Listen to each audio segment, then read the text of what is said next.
Hello,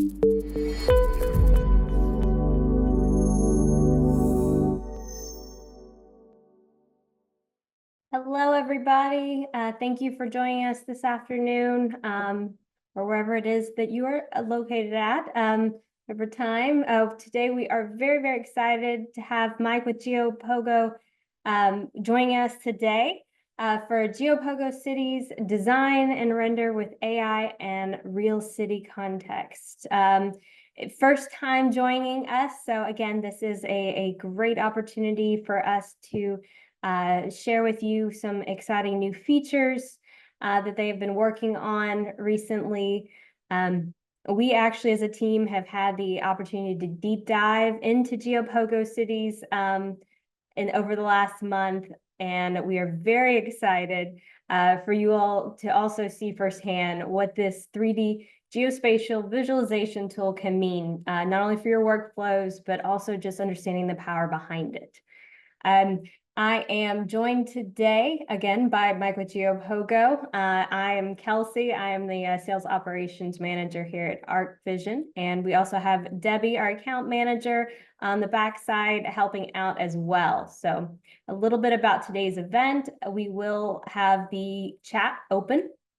You can place any questions throughout the presentation in the chat. We will have the Q&A session at the end where we will get to those. And with that, I will turn it over to Mike. Fantastic. Thank you, Kelsey. Okay. Hello, everybody. My name is Michael Hoppe. I'm the creative director at Geopogo. We've been building an advanced architectural visualization platform that is based on giving you full 3D city and site context. And so I'm going to share with you today that platform, Geopogo Cities. And I'm also going to start off by just showcasing a lot of the new AI workflows that we've discovered. And I want to share them with you. And I'm going to share my screen.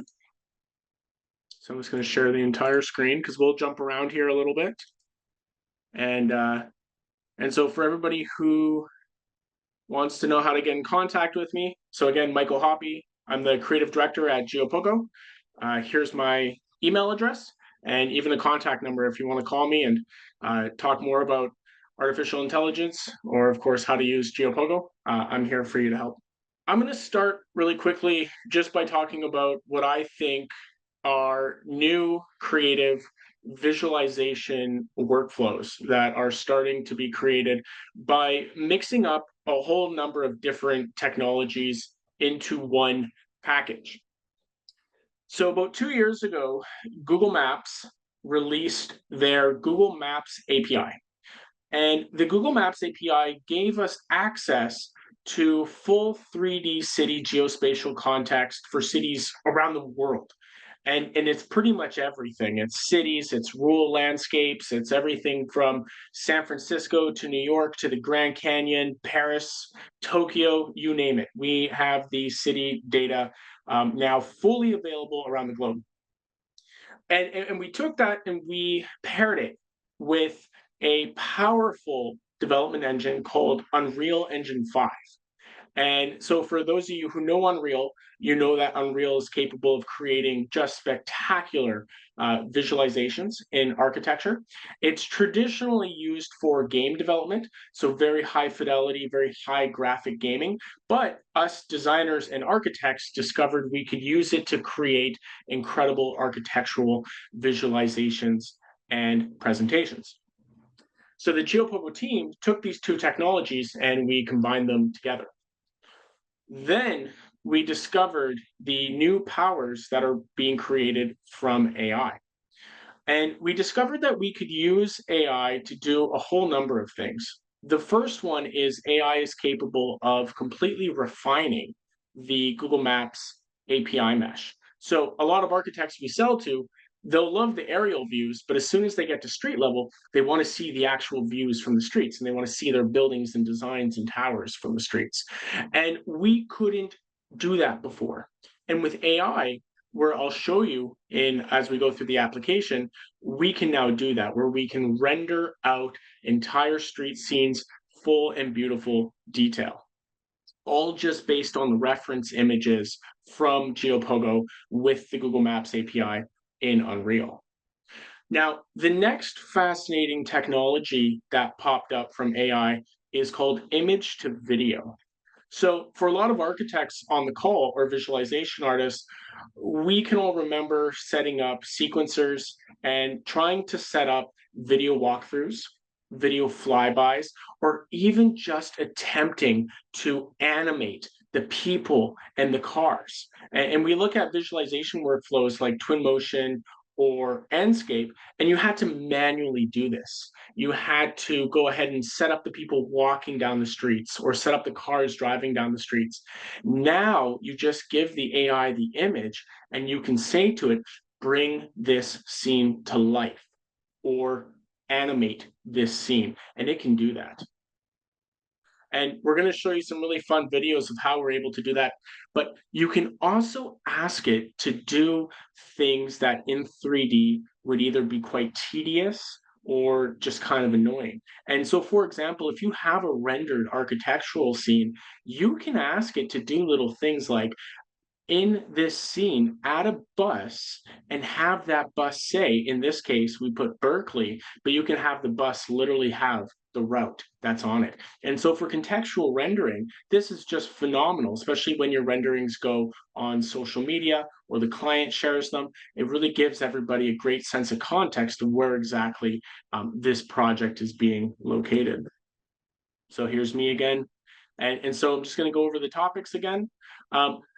Everybody on the call, you can go to geopogo.com. You can click download for Windows, and we have a 7-day free trial that you can test out and explore everything that you saw here today. Then we're going to cover rendering with AI, creating animations with AI, text and image to 3D. Then we're going to jump into Geopogo. We're going to render a project with Geopogo, and it's going to be live, so whatever happens. Then we're going to do questions. And then again, I'll showcase the free trial, how to get started with ArchVision, and then we'll wrap up and we'll go from there. Okay, so let's get started. And feel free to drop any questions in the chat while I'm presenting. I love these to be live. I love back and forth banter. I think it's really great. So these are some of the images that we've created on the Geopogo website. And I just want to show a few we've done now that I think are, personally, I think they're impressive because they're things we could never have made before. So here's one right here. This is the brand new Gordie Howe International Bridge in Windsor, Ontario, Canada, that crosses into Detroit. This bridge doesn't exist yet. This bridge is not open, but we're able to take renderings and images of the bridge and run it through AI and say, first person perspective driving in a car down the Gordie Howe Bridge, add traffic. And it's able to do that. Or some funner ones, this is a brand new tower that was proposed in one of my hometowns. And the architects just gave your standard renderings for that, just really non-contextual renderings. So I was able to take the renderings, take a screenshot with my phone of where this site was, in AI, say, add these two images together, place the building here on this site, and add people walking up to the building. And again, things we could not do in traditional rendering software. Some more funner ones. In Oakland, California, there was this great proposal to build a new Oakland Athletics Stadium at the port. And so that was for the Oakland A's. And for those who know, that did not go ahead. And that project is now in Las Vegas. And so one day I'm on the BART, which is the regional subway system, just looking out the window and going, oh, could you imagine? What if that was actually built there? And we were looking at this beautiful stadium and new housing complex versus the court we see there now today that will just sit there for a very long time. And we can just take a picture, upload it to AI, tell AI what you want, give it a reference, and voila, it can produce the animations for us in seconds. Some other simpler ones here. This is a really basic one. So this showcases right from Geopogo Cities, an image or a vision of New Orleans in 2030. Of course, you know, that very large tower there doesn't exist. And even just some funner stuff that we can all do ourselves. We can go up to any part of our neighborhoods or our communities, and if you see a derelict site, an abandoned building, you can just snap a picture of it, upload it to AI, and tell it what you want to see.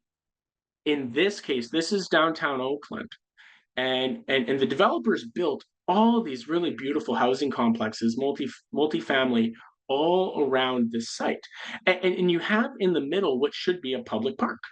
But instead, the developer's sitting on it, and he sat on it, or they have sat on it for probably over 10 to 15 years. It's just sitting there, and it's fenced in and it's blocked. And I don't know why the city's not forcing them to do something, but I like to look at this and I can say, could you imagine what something else can be? And we know we could do this with traditional rendering, but that would take a great deal of time and effort. It would be a whole project. Now we can just snap a picture, upload it to AI, say, show me this image as a park with people playing, add some dogs, and then we can even animate it afterwards and give it music and sounds. And maybe something a little more, I'll do one or two more. This again, Columbus Avenue in San Francisco. So I took a shot of Columbus. Columbus Avenue is not a pedestrian mall. I think it should be a pedestrian mall. It would be phenomenal, like we see in Europe and other parts of the world.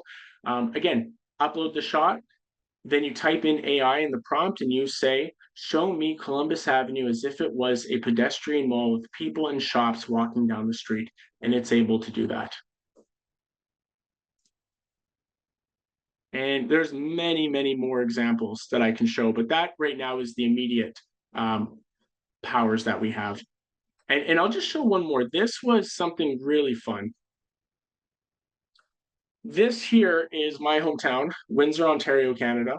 And we have always talked about what if we had a mass transit system? What if we had dedicated light rail like Detroit is having? And what would it look like for somebody day in the life riding mass transit through their city to get home versus being on the bus for 2 hours? And again, this is all AI generated, all taken from reference shots and images, and just very clever prompting saying, show me a light rail train system on these streets, add tracks. Okay. Take a quick pause. Any questions there for that? So let's go ahead and try one. Okay, here we go. Okay, so this is a great example of it. This is using ChatGPT. Anybody can use it. There's many others. We're also embedding the APIs from ChatGPT into our software. So here's this morning. Here's an underpass of one of the interstates, and this is my doggo here. This is Simba, and we've always dreamt of this underpass being a dog park because there's traffic and dogs all come here, but of course there's no fencing to protect them. So I snap the picture. I tell it what I want to see. I say this is an underpass. I want to show a dog park with some dogs having fun. And then voila, it's able to pop them in. If I was a little more descriptive on the prompt, I could have said add fencing around to cage the dogs in or to protect them, and it would have easily done that as well. And in fact, I can click on here and I can even add that. I can say add fencing around the dog park.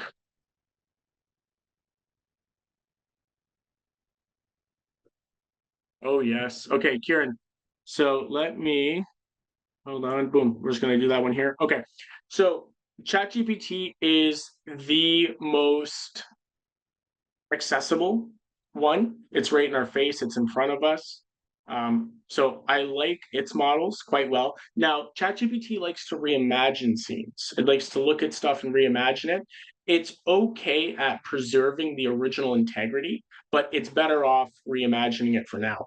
Stable diffuse and a few others are far better at controlling the scenes. So you can import your architectural models and then ask it to reimagine the scene while preserving the architectural model. And that's a thing called control net. So if the AI model has control net, you're really good because you can ask it to preserve the architectural integrity of the model while completely enhancing the scenery around it. And so you can see here that we've now added some fencing, and it's going to generate that image in just a few seconds, and we'll come back to it. Okay. So here's the next one I want to show everybody. This is now going from, we just covered image to image AI generation. I want to show us image to 3D generation. And so I'm going to tell a little story. My hometown, Windsor, the Architectural Society does what's called the Jane Jacobs Walk.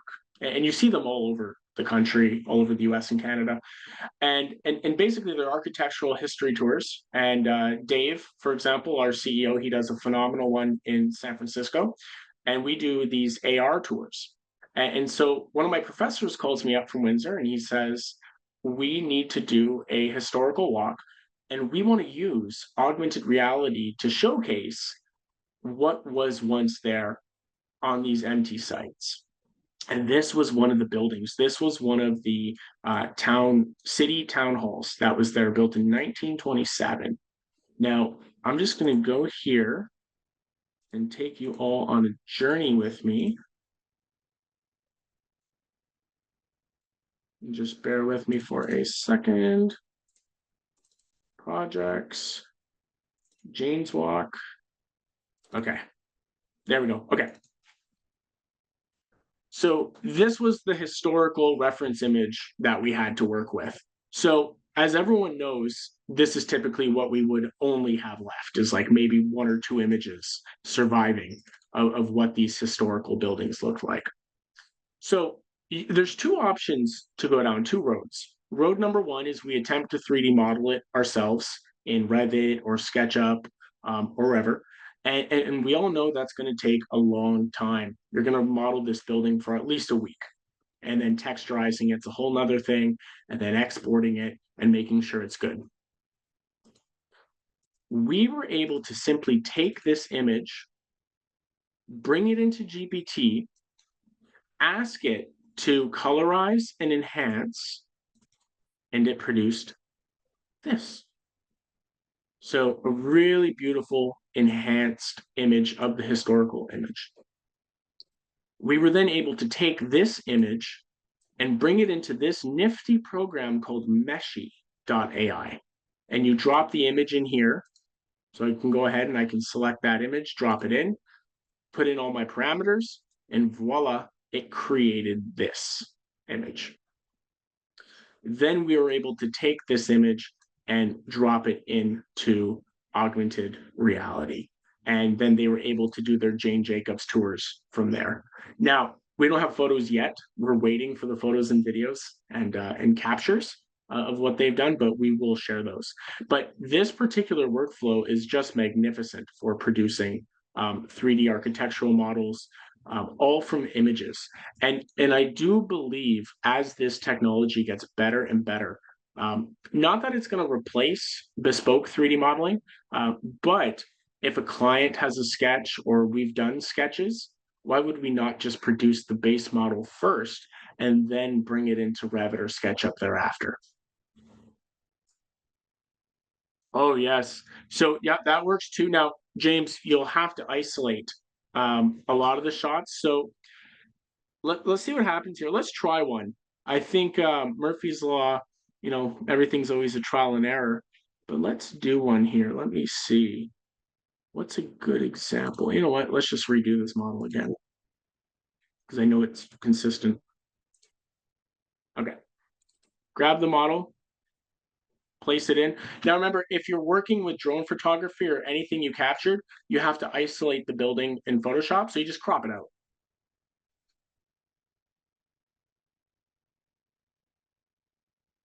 Oh, yeah. Okay.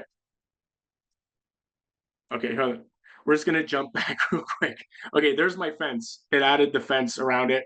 And you can be more descript on the fence also. You could even ask it to put planter boxes with flowers if you wished. Whatever you want, you can do it. So let's prompting in real time is always a little bit spooky because you're not always going to get the best image. But let's go ahead and do this. Let's have fun. Okay, so here's that beautiful town hall shot we have, and we brought it in. And let's just go ahead and type it. It's pretty good at plain English. Just be descript. Just try and be as descript as possible, but you don't have to really have technical language for these things to work. So let's have some fun. Okay. So number one, you upload the image and you say to the image, this is a historical image of an old town hall, period. So you told it what it is. Now, what do you want to do with it? Can you colorize and enhance this image? All right, period. That's a very basic prompt. It's worked for me 9 times out of 10. You can get far more descript with it if you wish, but I think this is a good place to start. Let's see what happens. Fingers crossed.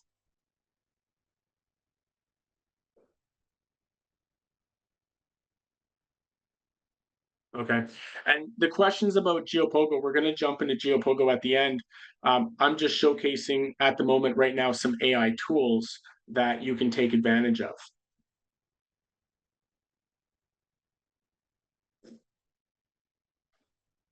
And then I'm just going to go while that's generating.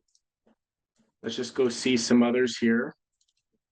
So we also did the factory. Okay, yeah, here we go. Okay, check this out. Okay. So this was the old factory in Ford City. Ford City was across from Detroit in Windsor. This was the old 1900s automotive industry.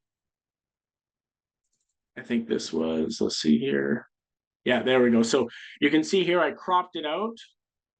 I then had GPT enhance it. And then if we go to Meshy, I uploaded all those images and then it produced it. So there's that model here.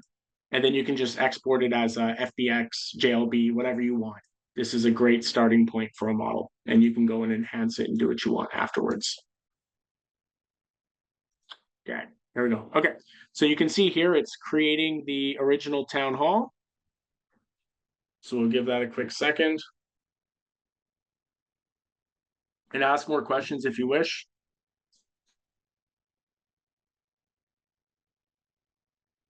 So we'll give that just a moment while that's cooking.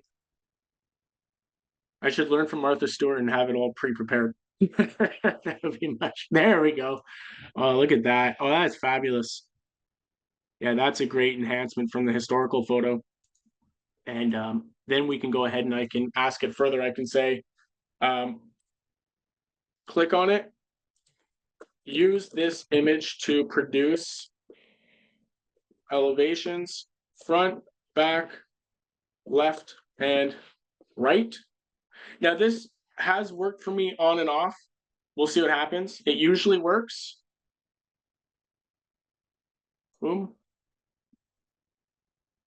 Yeah, do you can just clip it as shown. I'm asking it to make elevations, but you can clip it. You can the ChatGPT's AI system is not good, particularly at image enhancement. You can like trick it sometimes, but stable diffusion is far better if you want to upscale pixels. You can bring it in and ask it to ultimately enhance the pixel quality of an image. You probably saw a lot of those Facebook or Instagram images where they would take historical photos of people and ultimately enhance the facial qualities. Yes, and we're going to jump into video renderings in just a second. We're looking at, it's about, so our API costs us about 15 cents an image for a high quality on Geopogo.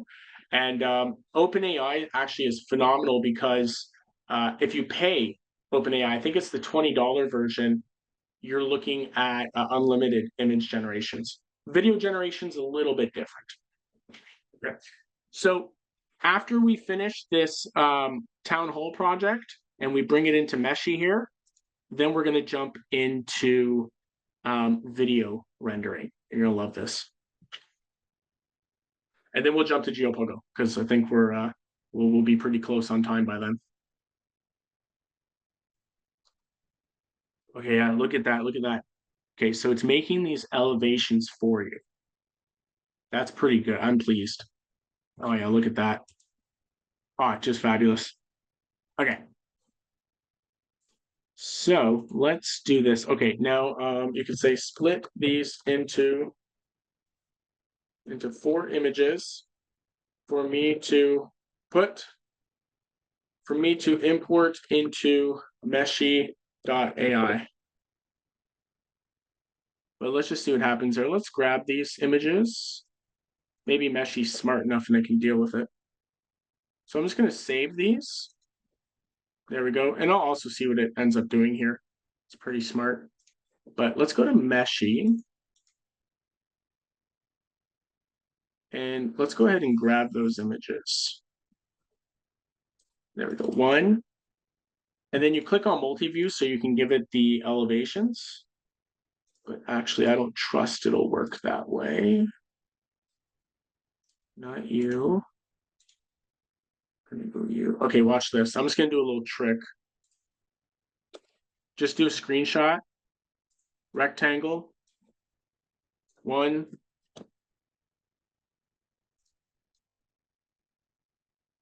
2,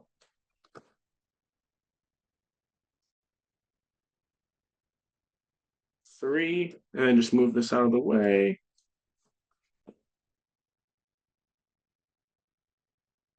And then 4. Okay. And now let's go grab those images.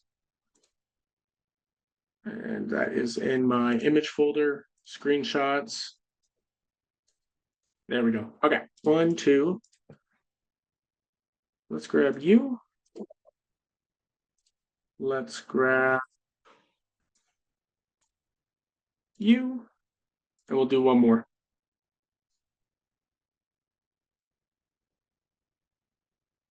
And I think that's a good one to have right there. Okay. So you can see here that it already recognized that it's a town hall building. It's pretty smart. If your model's symmetrical, if it's like a simple square box or a rectangle, it's really good at doing cars because cars are thankfully symmetrical. It's just phenomenal at it. So you just leave that to auto, let it figure itself out. And we're going to click generate. And remember, this one here is meshy.ai. So you can see here, it's now starting to generate on the top right-hand corner. Okay, cool. And it was doing that here. So it created for me the front elevation. Let's check that out. Brilliant. Okay, cool. So when you're talking to AI, plain descriptive language, just tell it exactly what you want and it will do it. But you have to tell it what you want. Okay. So I'm going to show everyone another fun program while the Meshy 3D model is cooking. We're going to now look at image to video generation. So this is Runway, and we also embedded Runway's API into Geopogo. And so at the end of this presentation, I'll show you how all of that works. And you're going to click on Generate Video once you've created your own account. And let's just go in. Who should we do here? Should we do City Hall or Dogs? City Hall or Dogs? Let's do, oh man. Oh, the dogs would be so much fun. We'll do both. Is it this account? Yes, it's this account right here. Okay.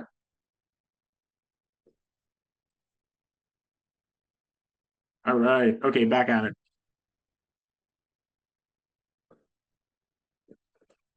It's really simple, plain English. Just tell it what you want the scene to do. Animate the dogs playing together and having fun.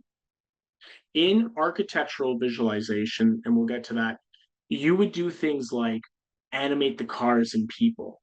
You could do things like adjust the sun from daytime to sunset and turn on the city lights and buildings. Or you could do add fog, add weather, or make it rain. You could do all kinds of different types of animation prompting because all you're doing with the image is you're just saying what you want the image to become. What do you want it to ultimately visualize as? More simple prompts would be something like fly the camera through the scene or fly the camera forward, fly it backwards, fly it to the left, pan it to the right. Um, there's really no limit. It's really the limit of our own creativity and imagination now. And we're no longer trapped by learning workflows or the process of an existing piece of software. It's just what can we imagine and can we be creative enough to describe what we're imagining with our words. Okay. So this is processing. Let's go back and look what it's done here for us. Okay. So now you can see here it's made the base mesh and it's given us 4 attempts that it's attempted to do. And our job at the moment is to pick which one we think is the best. And so I'm going to say this one I think is the best. Then you can texturize it, confirm, and we'll let that continue to cook. So there we go. So now it's baking there in the background. And let's see where our dog video is. How are we doing, Kelsey? Mike, before you're done with the dog video, somebody has requested to change the ground cover. See that happen. To grass? Let's do grass. Okay, let's go back to dogs. Change the dirt to grass. Add dog toys throughout the park. I'm getting overzealous. We'll see what happens. Boom. Okay. We'll let that process. And let's see how our dogs have done. It's always like I find everyone always gets this particular surprise because you don't expect it. You don't expect what you're going to see. And please have fun. Oh, that's cute. Oh, very good. Oh, yeah, they're having fun. So I'll probably use this because I always wanted to see a dog park under this particular overpass in my neighborhood. But the other fun part is that it's able to assume things for you. So we didn't tell it that there were fences beyond the scene, but it made the assumption there were fences beyond the scene for us. If you didn't want that, you knew there was something behind the fences. You could tell it that. You could say there was something else there, and it may be able to pick that up. Or you could just ask in the prompt, you could say, keep the camera still or keep the camera fixed. The reason it's moving this is simply because we told the dogs to go play. It is wild. We never, last year, this was almost inconceivable. I can only imagine what next year is going to look like.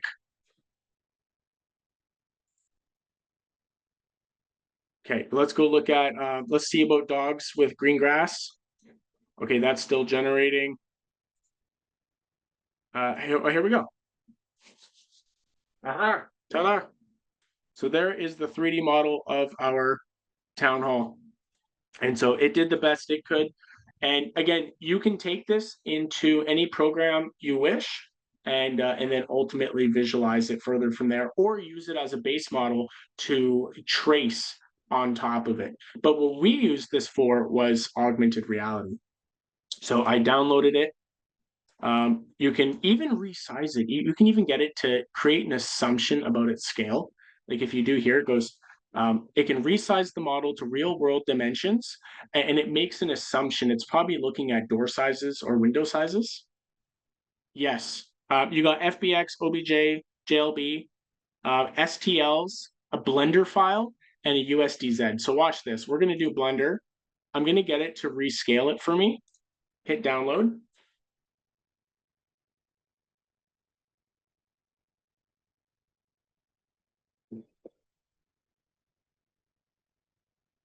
Perfect. And then Clay, we're going to jump to your question in just 2 seconds.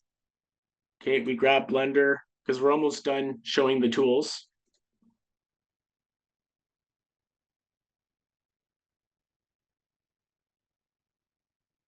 And we're going to let Blender there load in the background. Blender is Blender's the free version of Maya or 3ds Max. I love Blender. It's an open source tool. You can do all the same things as Maya or 3ds Max, but you didn't pay a lot of money for it. Okay, here we go. And there that model is, nice and happy. And you're free to do what you wish with it. You can bring it into Revit. You can bring it into SketchUp. You can bring it in Geopogo. Whatever you want to do, it's there. All right. And we're going to do that. Okay. Now, final ones. Happy doggos. And then we got the toys and we got the grass. And again, you can be as descriptive as you want. You can specify the amount of toys. You can specify what kind of toys. You can even specify, is the grass patchy? Is there bushes? Is there still little bits of dirt being seen all around? You can be as specific as you want. And there's really no limit to the creativity, or really it's just our own imaginations now just holding us back, and just not being afraid to take the risk and trying new things and seeing what we can do with it. And then here these guys are here. So we have 3D model building. We have dogs with green grass. We have animated videos. And we saw the potential of what we can now combine these together for architecture. Let's jump into Geopogo. All right. So Geopogo is our Windows desktop-based application built on Unreal Engine 5. So you download and install it like you would any other program, Revit, SketchUp, Twinmotion, Lumion, Enscape. You download it all the same. And so to answer everyone's question about how we're different and what we've done differently, we have started first by giving you the city data around the planet. So you can load city data almost anywhere you wish, within reason. We got all of America, Canada, Europe, whole chunks of the world, Australia, pretty much everything but China and some other cities. Russia, we can't get Russia, but we can get pretty much everything else. And parts of Africa we can't get either. But there's OSM data also. Okay, so you can pick first from one of our preloaded cities, or you can create a new map and load data anywhere. So let's go ahead and do that.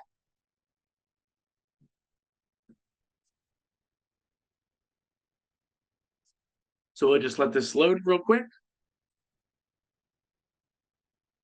There we go. We're just letting the exposure adjust. So we're in the wide ocean. We're going to click on location, and we're going to enter in coordinates. Now, you can enter the latitude and longitude coordinates for any location on the planet, and it will load that data. Most projects, we know the latitude and longitude coordinates, or you can load a city from our drop-down list. And so let's see here. Where shall we go? Let's go to our city, San Francisco. Let's just find it. There it is, San Francisco. Click the arrow. You can see here that it has put in the latitude and longitude coordinates, and you hit this little green button for go. Boom, and there we go. So we have now loaded in the map-based layer for the city. Then I go to the data layers panel, and I can now turn on the 3D city data. And so we have, of course, all this information here for the great city of San Francisco.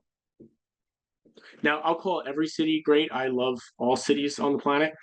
It's one of my things about me. I'm just astonished with cities all around the world. So New York's great, Atlanta's great, Paris is great. But you can fly around, and you can ultimately, as every architectural project has, a site. And so let's go to San Francisco here, and let's go pick on a site. Sure. And remember, this is live, so we always take risks. And I'm just gonna look for a parking lot, just something here. There we go. There's a beautiful parking lot. Okay. Now we can import in our architectural models: Revit, SketchUp, Maya, 3ds Max, ArchiCAD. Wherever you're modeling in, you can drop that information into here. And we bring buildings in as JLB models. And so we provide exporters for Revit, SketchUp, ArchiCAD for those models. And so I'm just going to locate a fun project here that I do quite often. This project here, some years ago, we were invited to Red Hook, Brooklyn. And there's a great urban planner there. His name is Alexandros Washburn, and he has a YouTube channel. You can find him, and he does all these great urban planning talks on cities all across the world. And he designed this building we're seeing here for a site in Red Hook. And this was back in about 2019, 2020. And he commissioned us to fly down and give augmented reality tours on site to community groups and public officials. And so for those of you who know augmented reality and AR headsets, just imagine 10, 12 kids running around a site with these glasses on, and they're able to see the entirety of his design at human scale from their perspective.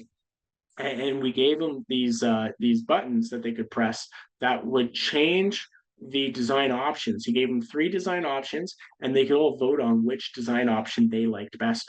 It was literally bringing the architectural presentation to life. It was taking the model off the screen and into the real world. And we've since held on to these models. And I always love to show them because I think they come with great stories. And of course, there's meaning attached to them, and they're real projects. So let's just go ahead here. So we're going to place this building on this site here in Soma. So I'm just going to drop this in. And sorry, everyone, for the questions. I can't see them at the same time as I'm commanding the scene. So just give me a second on that. But we're just going to place this. We do have quite a few questions, Mike, but just to remind everybody, we will try to get to all of them at the during Q&A at the end, okay? So just hang tight for us. Okay, so now we got our building done within city context, and we can do things like adjust the time of day, nighttime. One day the city lights will turn on. It will be a great pleasure when that happens. And then, of course, your daytime visualizations. You can adjust your cloud coverage. We're going to add weather for drama. You can adjust your cloud phase, your fog amount. It's San Francisco, so of course we're going to have lots of great fog in the city. And then, of course, things like your skylight intensity and that there. So right off the bat, and we can also, we have OSM data also, and you can also present your building with OpenStreetMap context as well. And so here's our building within its site context. And the team's always working to significantly improve the runtime graphics. So over the next couple weeks, I can imagine we're going to get the runtime graphics even better and better. The program is always updating, always improving, and we're always, of course, looking for great feedback from designers and architects as we're building it. There we go. So Dave always loves it when I showcase things like views from the balconies. So of course, we're in our free fly camera mode. I can come down here and I can drop to first person mode.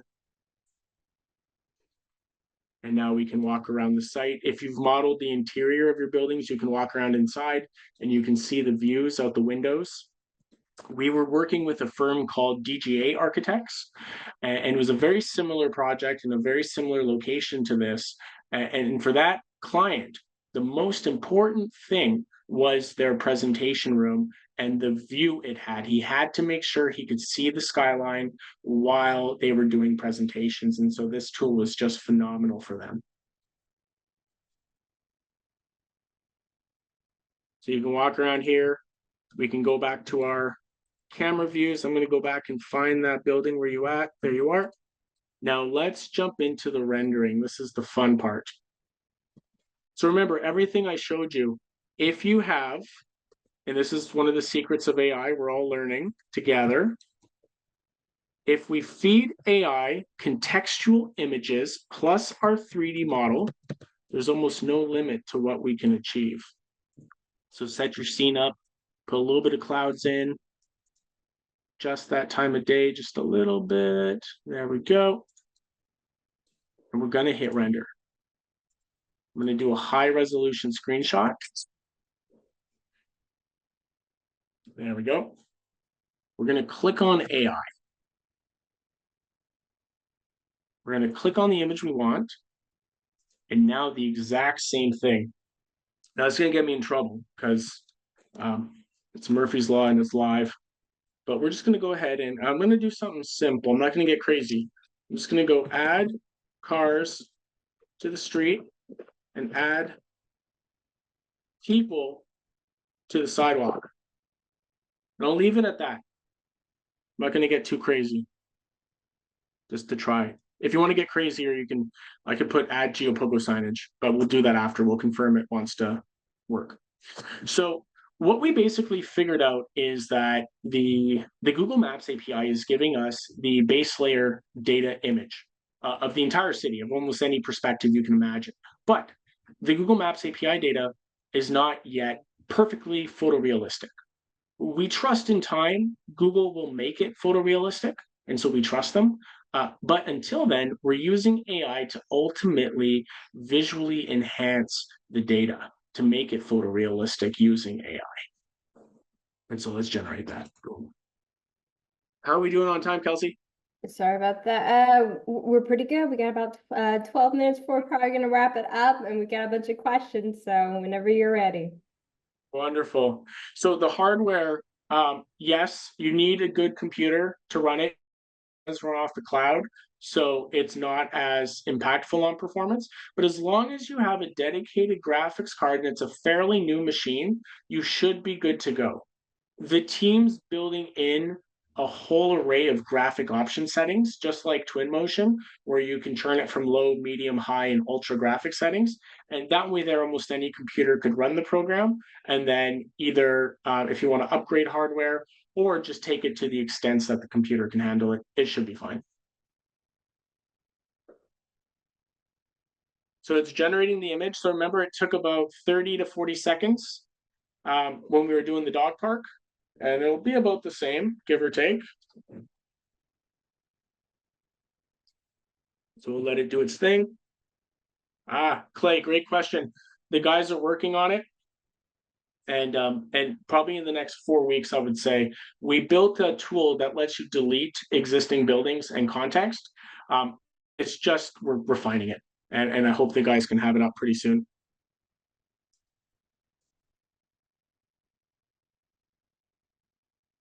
All right, here it is.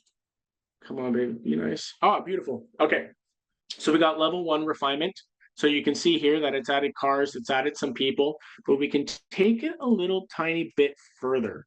So let's just stay on image. Let's go down to the street now. I wanted to see some of the, there we go. Something like that, be nice. Capture. There we go, AI, boom, grab it. And we'll do it once more. I'm a perfectionist, so I always like to see things absolutely perfect. Some of the other scenes that we did, we'll just kind of cycle through some of the other scenes it generated. So this one here is in Berkeley, California. So same building, you can see that that's my building I've imported.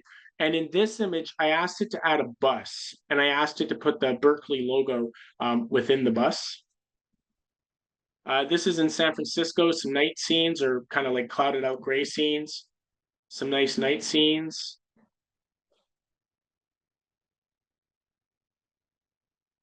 There we go. You can see it's experimenting, doing different design options. You won't believe this, but in downtown Berkeley, they want to put tennis courts on top of their parking garage. I think it's wonderful. This is from Salesforce Park in San Francisco.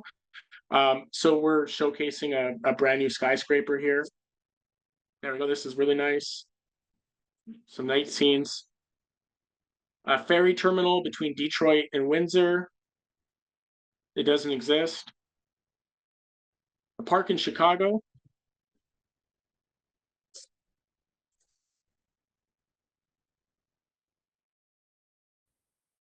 Perfect. So it's got a little bit better. You can see some detail coming in here now. It misread that building there. What you doing with it? Oh yeah, look at that. Okay, we can't blame it. That building's not the prettiest. But we can go ahead and then we select our image. And this is quite simple. I literally just say animate the scene. It gets a little touchy on traffic. It doesn't yet know the behavior of cars. It doesn't know that they stop at stop signs or stoplights. So just be a bit mindful of that. But it works. It will always. What I always tell everyone, even myself, every single month it'll get better and better and better.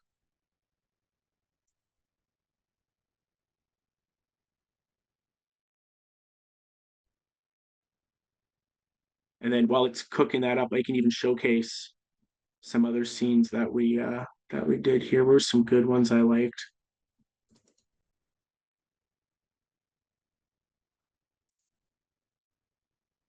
I think this was a good one here. And you got to give my computer props. It's doing a lot. Okay, perfect. Yeah, so here's that Berkeley scene that we rendered and animated.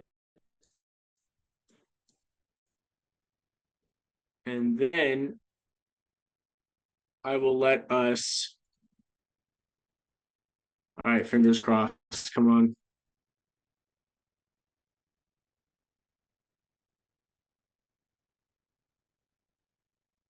Okay, drum roll, drum roll. Come on, be nice. Oh, that's perfect. There we go. I mean, it's enough for me. Perfect. So then we just made a nice animated video. So it's pretty much you continue to generate the images that you want, and you can even go in and, for example, this little piece here, we don't like that. It misread what it thought it was, and you can ask it to go ahead and turn that back into a multi-story building. But week after week, the team's updating. We're constantly making it. We're improving it all the time, making it better and better. And I think it's going to turn into being a just phenomenal visualization tool for visualizing your projects with full city context. So with that, I thank you. And Kelsey, let's open the floor to questions. All right, thanks everybody. Somebody just has to run, but real quick, James, will answer your question. Yes, this will be recorded. When we do follow up emails, we will share it as soon as it is ready. So thank you for joining us. Thank you so much, Mike. Awesome presentation. I can tell everybody is super excited, as I know our team was as well.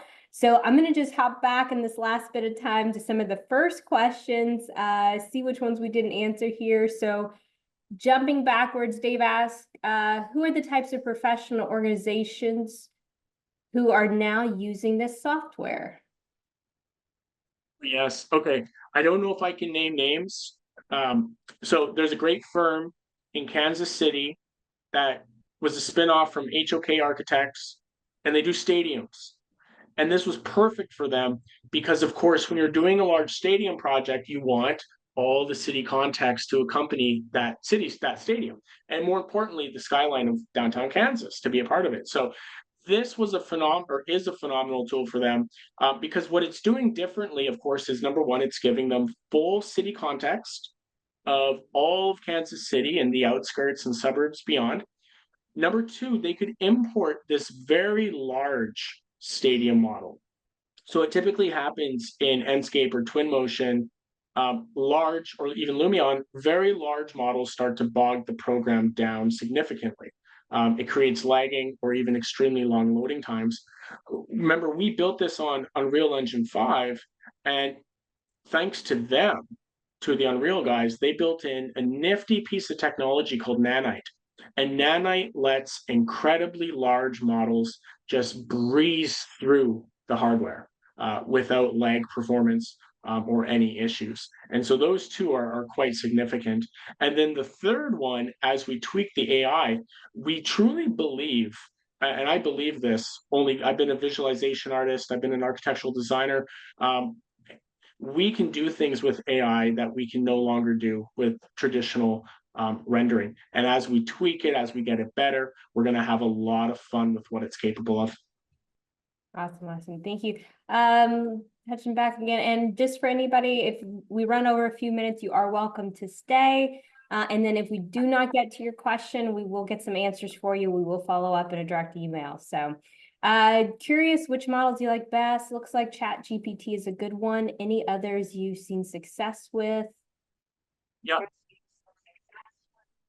Yeah. So like right now, if you click on render and AI, so this is all OpenAI's API that's plugged into here. So we like it. We think we trust OpenAI. We think we're going to be around for a very long time. So we can all trust them. But we're also curious about Stable Diffuse. And Stable Diffuse is another AI generation model. And what we like about it is we think that it's going to be able to give even sharper visuals, and it's going to be able to maintain even further accuracy of the architectural model imported. And so we've talked about adding that as a drop-down option for which AI engine you want to use.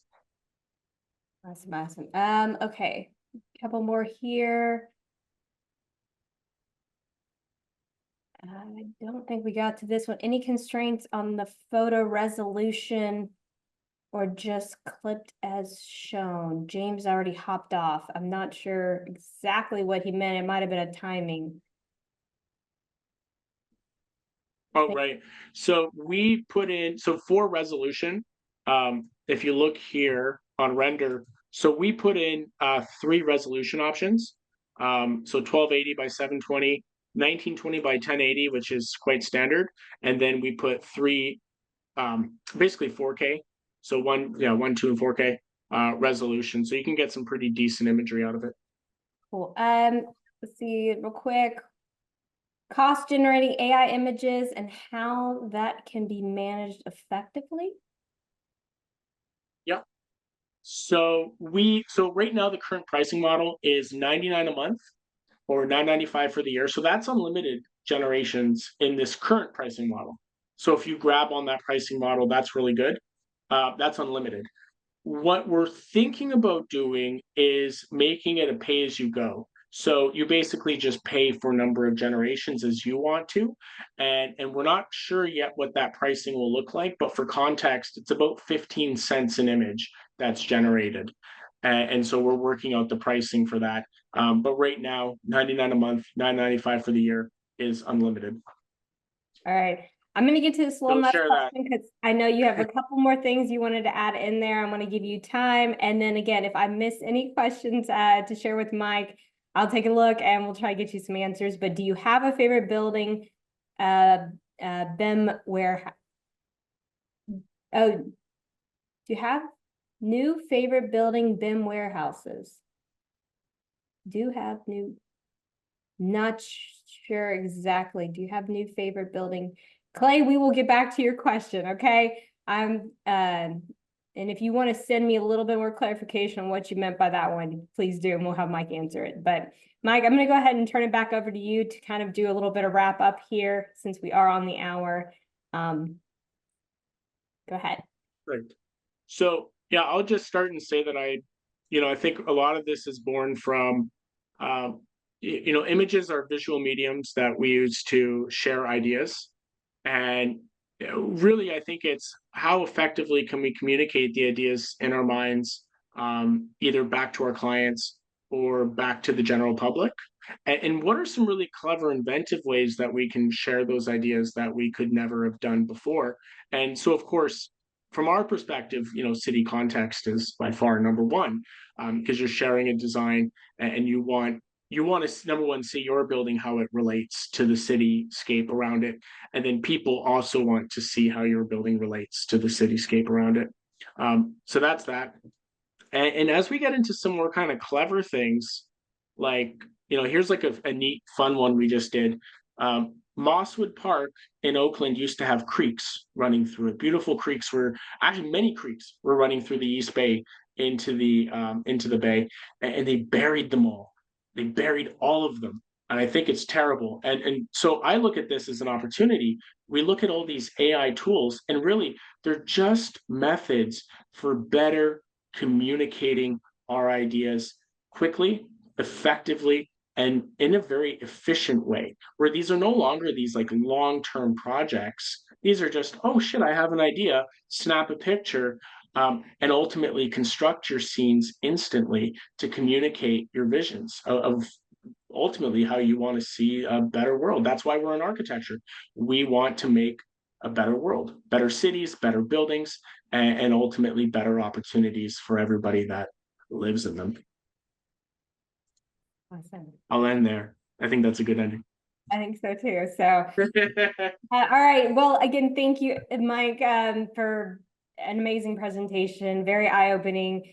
Thank you, everybody, for attending. Your great questions. We are super excited. We look forward to having Mike and the Geopogo team back to join us in the near future. Any questions? I have put our email address for sales in the chat.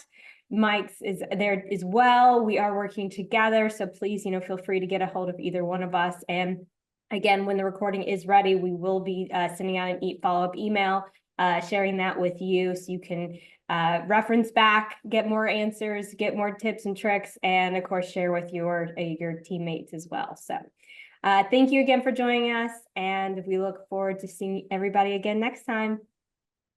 Thank you so much. And if anybody has questions or wants a further demo, mhoppe@geopogo.com. Thank you. Thank you, Kelsey.